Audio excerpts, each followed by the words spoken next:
In this guide, we'll walk through address parsing with Geocodio, submit any US, Canadian, Mexican, or UK address, and get back each component, street, city, state, postal code, and more, separated and standardized.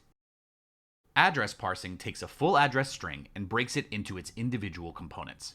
For example, if you submit 1401 Frontage Road, Scottsbluff, Nebraska, 69361, Geocodio separates it into the street number, street name, suffix, city, state, and postal code.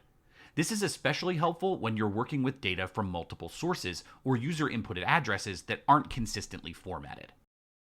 Every geocoding response includes a parsed address components object.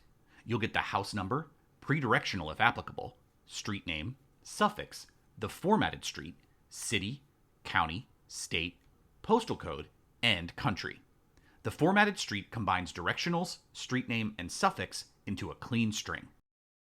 Address parsing and standardization is automatically included with all forward geocoding lookups. There's no extra endpoint or flag to enable. It works with US, Canadian, Mexican, and UK addresses.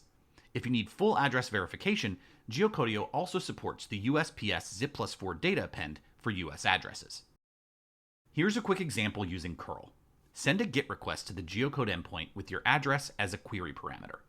The response includes an address components object with each parsed field. You'll see the number, street, suffix, city, state, and postal code all broken out. With the Python library, create a Geocodio client and call the geocode method. The parsed address components are included in the response automatically. Just access the address components key from the first result. The Node.js library works the same way.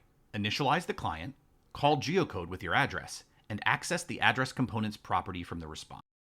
Ready to start parsing addresses? Head over to Geocodio to create a free account and try it out.